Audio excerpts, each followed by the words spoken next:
Écoute bien, ceci n'est pas un conseil, c'est la réalité sur laquelle on te ment depuis des décennies. On a vendu aux hommes un mythe empoisonné, que la générosité gagne l'amour, que dépenser prouve ta valeur, que plus tu verses de temps, d'argent, d'efforts et de solutions, plus elle te chérira. C'est délirant. L'argent n'achète pas l'amour, l'argent expose les intentions. D'innombrables hommes ne découvrent cela qu'après le désastre. Comptes bancaires vidés, dîners qui n'ont mené nulle part, factures qu'ils n'auraient jamais dû payer, vacances qu'ils ont financées, problèmes qu'ils ont résolus et qui n'étaient pas les leurs au départ.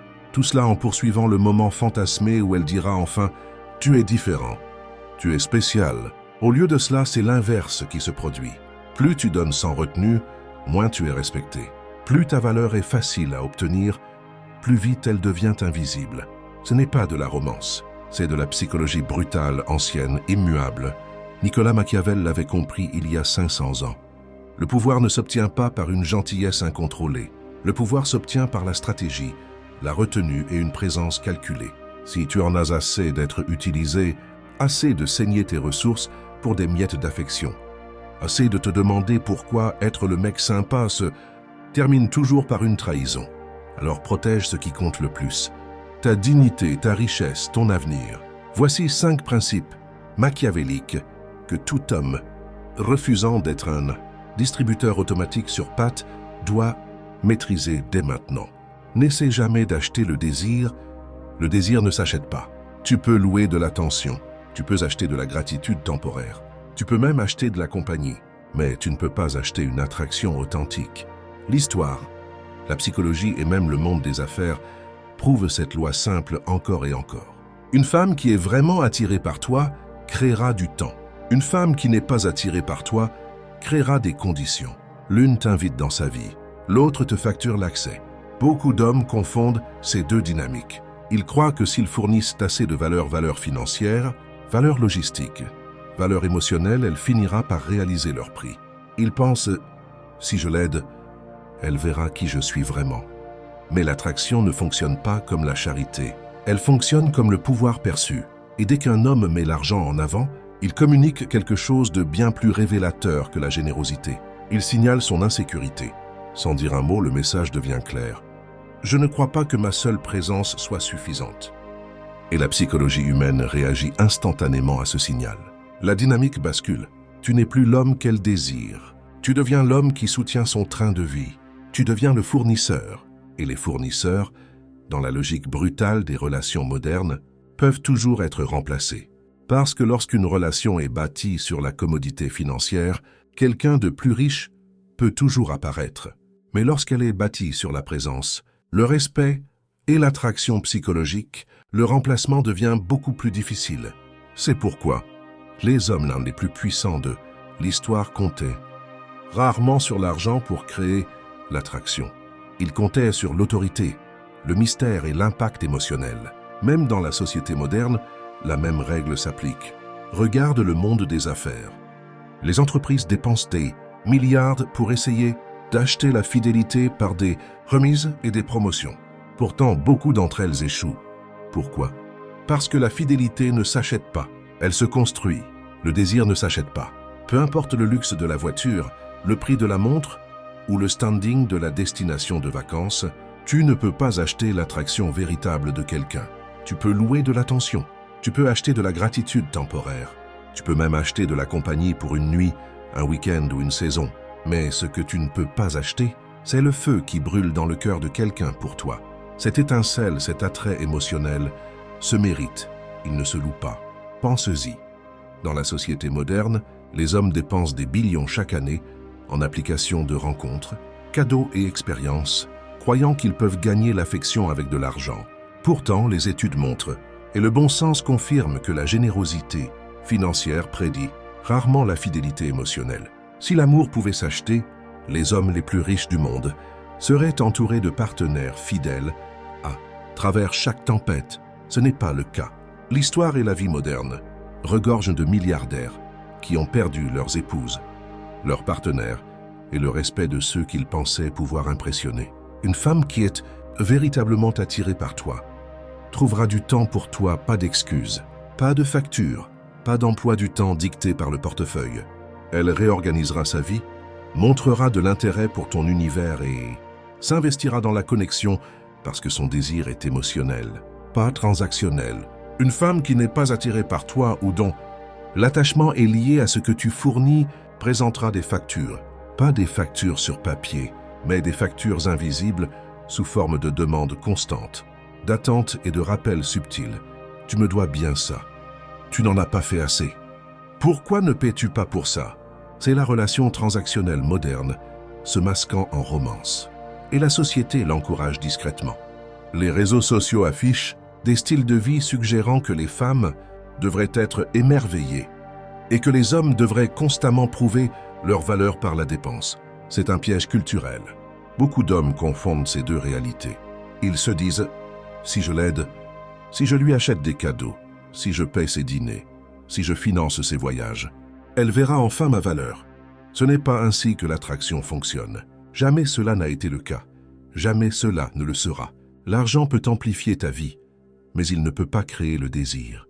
Quand un homme mène avec l'argent, il communique involontairement quelque chose de dangereux, une faiblesse subtile mais fatale. Je ne crois pas que ma seule présence soit suffisante. C'est un signal d'alarme psychologique. Dès qu'une femme ressent cela, toute la dynamique change. Tu n'es plus le prix, tu es le fournisseur. Et les fournisseurs, peu importe leur richesse ou leurs bonnes intentions, peuvent toujours être remplacés. Réfléchis à la société un instant, sur les lieux de travail. Les hommes qui achètent leur influence sont souvent moins respectés que ceux qui gagnent le respect par leur vision, leur intelligence et leur esprit de décision. De la même manière dans les relations, l'homme qui mène avec l'argent mine sa propre autorité et son attractivité. Un homme plus fort comprend quelque chose de crucial. L'attraction est émotionnelle, le respect est psychologique. L'argent ne devrait jamais être le fondement de l'un ou de l'autre. Par exemple, considère l'homme qui couvre constamment sa partenaire de cadeaux coûteux, pensant que cela garantit la fidélité. Au début, cela fonctionne des sourires, des merci, de l'admiration. Mais lentement, la relation devient dépendante de ses ressources. Il devient sa sécurité financière, son filet de sécurité émotionnelle et en retour, il ne reçoit ni amour véritable ni respect. Lorsque sa capacité à fournir diminue, l'affection diminue aussi. L'argent a acheté l'attention, pas l'engagement. Autre exemple, la montée de la culture des sugar dates l'illustre parfaitement. Des hommes payent généreusement, offrent des expériences luxueuses et financent parfois des modes de vie. Des femmes y participent, souvent en connaissance de cause, dans une relation transactionnelle. Les deux parties peuvent appeler cela de la romance. Mais au fond, c'est un arrangement temporaire basé sur les ressources, pas sur un investissement émotionnel mutuel. La relation se termine au moment où l'une des parties cesse de payer. Un homme véritablement stratégique voit immédiatement la différence. Il observe les schémas, lit les comportements et comprend que les liens les plus solides se forgent dans les expériences partagées, les défis et le respect, jamais dans les dollars dépensés. Il sait que si une femme est véritablement intéressée, elle se battra pour être avec lui-même sans le style de vie luxueux. Elle sera investie émotionnellement avant de l'être matériellement. Retiens ceci. L'homme qui mène avec l'argent lors de la séduction signale un besoin, pas une force. Et dans la psychologie humaine, le besoin n'est pas attirant. L'autorité, l'indépendance et la confiance sont irrésistibles. La conclusion est simple. Ne confonds jamais l'attention temporaire avec le désir. Ne confonds jamais la gratitude avec l'amour. Ne laisse jamais l'argent être le véhicule de ta valeur. Un homme machiavélique ne poursuit pas le désir avec la richesse. Il le cultive par sa présence, sa confiance et son action stratégique. Il fait de lui-même le prix. Et une fois qu'il devient le prix, les ressources deviennent optionnelles, non essentielles. Parce qu'au final, tu peux louer de l'attention, tu peux acheter de la compagnie, mais le désir, le vrai désir, ne peut être que mérité. Ne finance jamais une femme qui ne s'est pas investie en toi. L'argent n'est pas seulement une monnaie, c'est de l'énergie, c'est du temps converti en pouvoir. Chaque dollar que tu dépenses représente quelque chose que la plupart des gens oublient, une portion de ta vie que tu ne récupéreras jamais. Les heures que tu as travaillées, la concentration que tu as investie, le stress que tu as enduré, les sacrifices que tu as faits, tout cela est compressé en un seul symbole simple, l'argent. Quand tu le dépenses sans réfléchir, tu ne perds pas seulement de l'argent liquide, tu perds des morceaux de ta vie. C'est pourquoi les hommes puissants, à travers l'histoire, ont toujours compris un principe fondamental. L'argent doit toujours servir la stratégie, pas l'émotion, pas l'insécurité, pas le besoin d'impressionner quelqu'un qui n'a pas encore prouvé sa place dans ta vie. La vraie question n'est donc pas « Est-ce que j'ai les moyens ?» C'est la question que posent les amateurs. La vraie question est bien plus stratégique. A-t-elle mérité l'accès à ce niveau d'investissement? Et c'est là que beaucoup d'hommes commettent leur première erreur fatale. Ils inversent l'ordre naturel. Ils investissent d'abord. Ils évaluent plus tard. Ils dépensent de l'argent en espérant créer de la valeur dans la relation. Mais la valeur ne fonctionne pas de cette manière. La valeur doit déjà exister avant que l'investissement ne soit logique. Sinon, l'investissement devient une subvention, pas une relation. Réfléchis-y. Si un étranger t'abordait dans la rue et te demandait de financer son mode de vie, tu rirais et passerais ton chemin. Pourtant, beaucoup d'hommes font exactement cela dans leurs relations. Ils peinent le loyer, ils financent des vacances, ils résolvent des problèmes financiers qui n'ont jamais été les leurs au départ. Tout cela dans l'espoir que la générosité se transforme d'une manière ou d'une autre en fidélité. Mais la psychologie humaine récompense rarement la générosité non méritée. Au lieu de cela, elle crée quelque chose de bien plus dangereux. Le sentiment que tout est dû. Dès qu'une femme s'habitue à recevoir des ressources sans les mériter, un glissement psychologique silencieux se produit. Ton effort devient attendu, ta générosité devient normale. Et dès que quelque chose devient normal, cela perd sa valeur. Ce n'est pas de la cruauté, c'est simplement la nature humaine. Même les grands stratèges politiques l'ont compris il y a des siècles. Nicolas Machiavel a beaucoup écrit sur la façon dont les êtres humains réagissent au pouvoir, aux incitations et à la dépendance. L'une des vérités cruelles qu'il a observées est que les gens restent rarement fidèles à ceux qui les servent sans condition. Ils restent fidèles à ceux qui contrôlent l'accès à la valeur. C'est pourquoi les hommes disciplinés suivent une règle simple. L'investissement suit la fidélité. Il ne la précède jamais. La fidélité doit apparaître d'abord.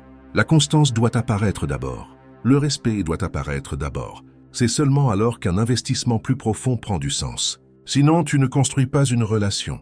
Tu gères un programme de charité déguisé en romance. Regarde autour de toi dans la société moderne et tu verras d'innombrables exemples. Un jeune homme travaille de longues heures pour essayer de s'établir. Il rencontre une femme. Il veut l'impressionner. Alors il commence à dépenser. Dîner coûteux, cadeaux de marque. Voyages, aide financière quand elle se plaint de ses problèmes. Au début, elle semble reconnaissante. Elle sourit. Elle le flatte. Mais lentement, quelque chose change. Les cadeaux ne semblent plus spéciaux. L'aide financière devient une routine. Et bientôt, la relation se transforme discrètement en autre chose. Il n'est plus l'homme qu'elle désire. Il devient l'homme qui paie. Et une fois qu'un homme est classé ainsi, la dynamique devient extrêmement difficile à inverser. Parce que dans la psychologie sociale, les rôles tendent à se figer avec le temps. L'homme qui achète l'affection est rarement vu comme l'homme qui mérite le respect. C'est pourquoi les hommes stratégiques maintiennent une limite claire. Si elle ne porte pas ton nom, si elle ne t'appelle pas papa, si elle ne partage pas ton sang, alors tes ressources doivent rester stratégiques, pas émotionnelles.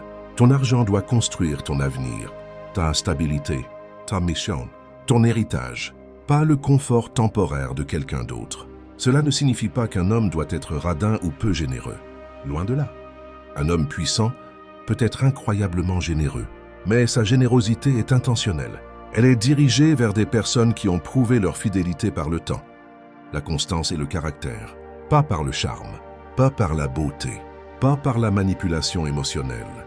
Parce qu'une autre vérité inconfortable de la société moderne est celle-ci. On apprend aujourd'hui à beaucoup d'hommes à croire que dépenser de l'argent équivaut à être un homme bien. Les réseaux sociaux renforcent cela constamment. Rendez-vous de luxe, cadeaux onéreux, des hommes en compétition pour démontrer leur générosité financière. Mais derrière les images glamour se cache une réalité plus sombre. Beaucoup de ces hommes ne sont pas respectés. Ils sont simplement utiles. Et l'utilité, sans respect, est l'une des positions les plus fragiles qu'un homme puisse occuper. Un homme stratégique comprend quelque chose de plus profond. Le respect naît de la discipline, des limites et du but, pas du sacrifice financier, parce que lorsque les ressources coulent sans structure, quelque chose de subtil commence à se produire. Le respect disparaît silencieusement, pas soudainement, pas de manière dramatique, mais lentement, comme l'air qui s'échappe d'un pneu.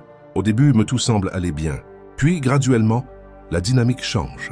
Ton effort devient attendu, ta générosité devient une routine, et ta présence devient remplaçable. C'est pourquoi les hommes qui comprennent le pouvoir protègent toujours, une chose par-dessus tout, l'accès à leurs ressources, non pas parce qu'ils sont égoïstes, mais parce qu'ils comprennent qu'une générosité incontrôlée affaiblit la position. L'argent donné sans structure érode le levier. L'argent investi sagement construit l'influence, et l'influence est le fondement de la stabilité à long terme. Alors, avant d'ouvrir ton portefeuille pour impressionner quelqu'un, fais une pause. Pose-toi la question que la plupart des hommes ont trop peur de poser. Est-ce que cet investissement renforce mon avenir ou finance-t-il simplement le mode de vie de quelqu'un d'autre? La réponse à cette question révélera tout ce que tu as besoin de savoir, parce que les hommes les plus forts du monde n'essayent pas d'acheter l'admiration. Ils construisent des vies qui la commandent naturellement. Et quand l'admiration apparaît naturellement, quelque chose de puissant se produit. Tu n'as plus besoin de dépenser de l'argent pour prouver ta valeur. Ta présence seule devient précieuse. Ne résout jamais des problèmes qu'elle devrait résoudre elle-même. L'un des moyens les plus rapides pour un homme de perdre le respect non seulement d'une femme, mais dans la vie, est de devenir le plan de sauvetage financier de quelqu'un. Au début, on se sent héroïque, noble même.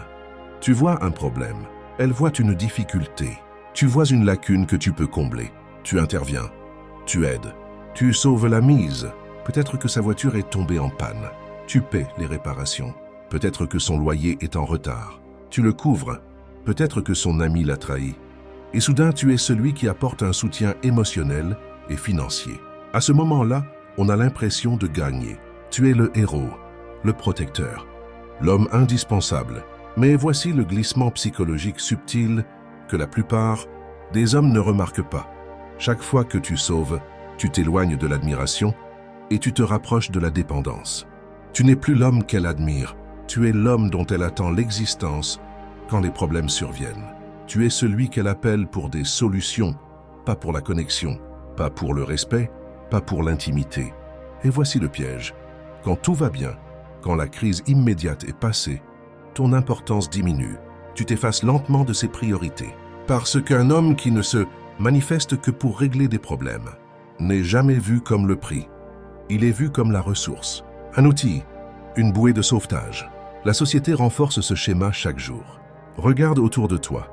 Les hommes qui achètent les plus beaux cadeaux couvrent le plus de factures ou sauvent des partenaires. En difficulté sont statistiquement plus susceptibles d'être quittés quand la nouveauté s'estompe ou quand le soutien financier n'est plus tenable.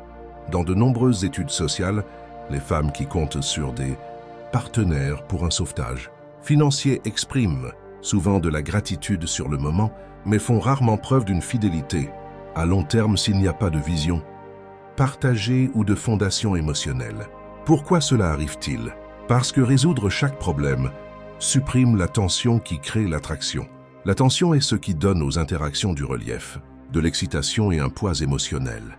Quand un homme est constamment en train de sauver, la dynamique change. Au lieu d'être un défi, une force, un pilier de stabilité avec sa propre mission, il devient prévisible, transactionnel et franchement oubliable. Les femmes fortes et ambitieuses, le genre qui s'estiment, respectent instinctivement les hommes qui construisent leur propre royaume.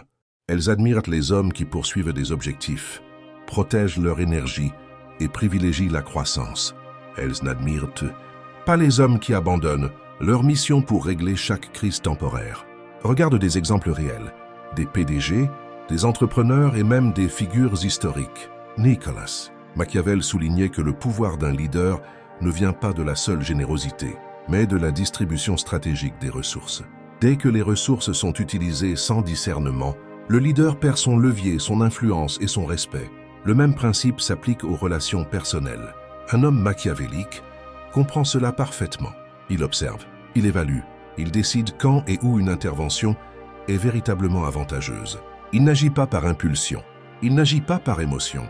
Il n'intervient que lorsque la situation s'aligne avec ses intérêts à long terme, sa croissance et son héritage.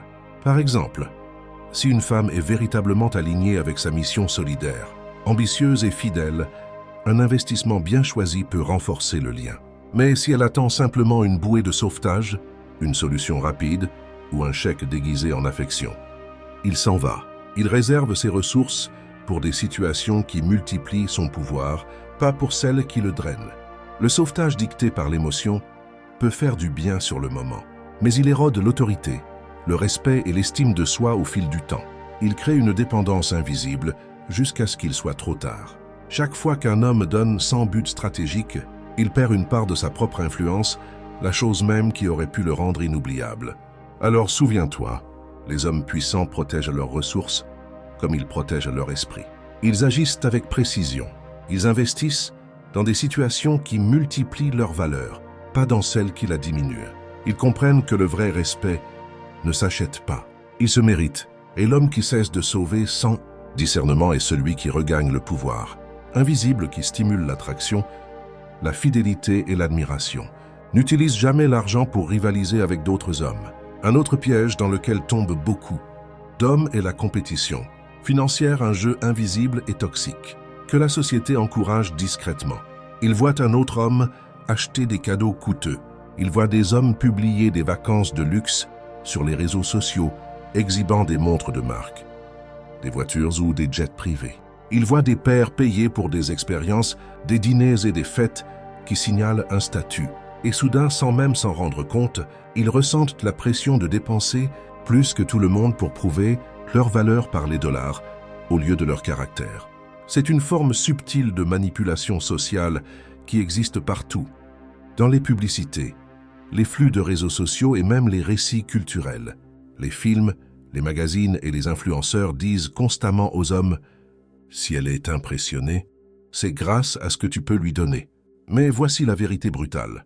L'homme qui essaie le plus d'impressionner est généralement celui qui a le moins de levier. Pourquoi? Parce que l'effort alimenté par l'insécurité est visible à des kilomètres. Les femmes, consciemment ou non, peuvent détecter le désespoir. Les symboles de statut peuvent attirer leur regard, mais ils attirent rarement le respect. Ils créent rarement de l'influence. Considérons quelques exemples. Un homme achète à sa petite amie un sac à 3000 $ parce que l'ami d'un autre homme a offert un cadeau de luxe à sa partenaire. Au début, elle sourit, elle le remercie. Mais au fond d'elle-même, elle n'a pas changé sa fidélité, elle a simplement apprécié l'expérience. Demain, si le sac ne vient pas, elle n'en pleurera pas l'absence. Elle passera simplement à autre chose. Un homme paie une escapade somptueuse le temps d'un week-end pour une femme qu'il connaît à peine. Pendant ce temps, elle publie cela en ligne, lui rappelant subtilement que son geste est remarqué par tout le monde, mais elle ne renforce pas le lien. Il se sent fier, mais seulement parce que l'approbation sociale le valide temporairement. Dans les deux cas, l'homme a investi massivement, mais n'a rien gagné de permanent.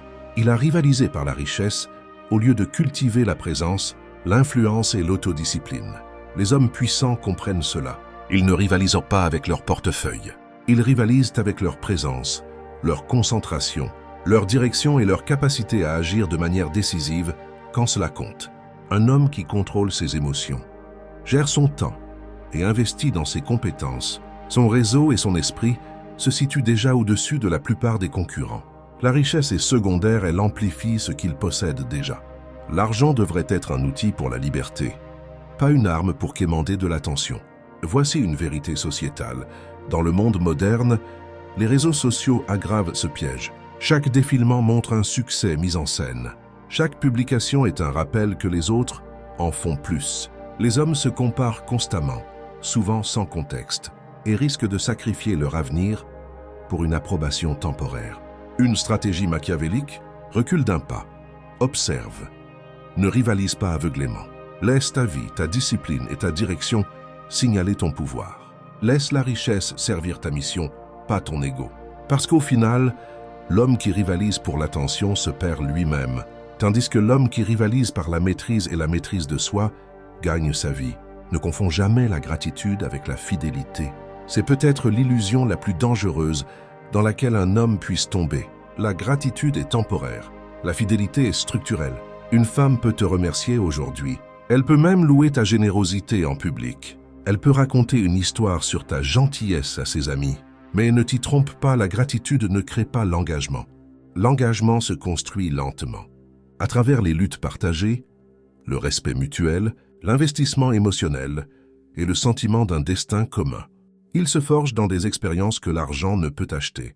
Les nuits où tu es resté éveillé pour discuter de problèmes, les moments où tu es resté ferme quand d'autres flanchaient, les sacrifices faits non pas pour impressionner, mais pour construire ensemble. La société a conditionné les hommes à croire le contraire.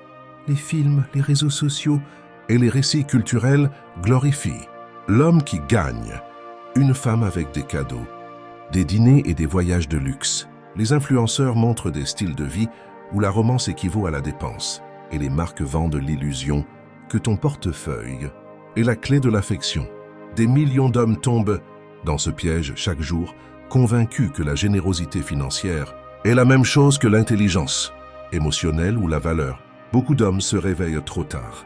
Ils réalisent qu'ils ont passé des mois, parfois des années, à financer un mode de vie qui n'a jamais été véritablement connecté à eux. Ils ont payé des vacances, contribué aux factures, acheté des cadeaux, prêté de l'argent et couvert des urgences. Tout cela pour s'assurer de l'attention, de l'approbation ou un sentiment éphémère de proximité. Et puis, aussi prévisiblement que la nuit suit le jour, le flux d'argent ralentit ou s'arrête. Soudain, les éloges s'évanouissent, la gratitude s'estompe, la chaleur disparaît. Non pas parce qu'elle est mauvaise, non pas parce qu'elle est consciemment cruelle, mais parce que la relation était bâtie sur des transactions, pas sur des fondations. Quand les interactions sont transactionnelles, l'affection se comporte comme une marchandise. Elle est livrée avec l'étiquette de prix attachée. Une fois que le prix n'est plus payé, l'affection se tarit. C'est pourquoi dans les sociétés où les hommes sont conditionnés à fournir avant qu'une femme ne s'investisse émotionnellement, tant de relations s'effondrent silencieusement, laissant les hommes perplexes, épuisés et financièrement vidés.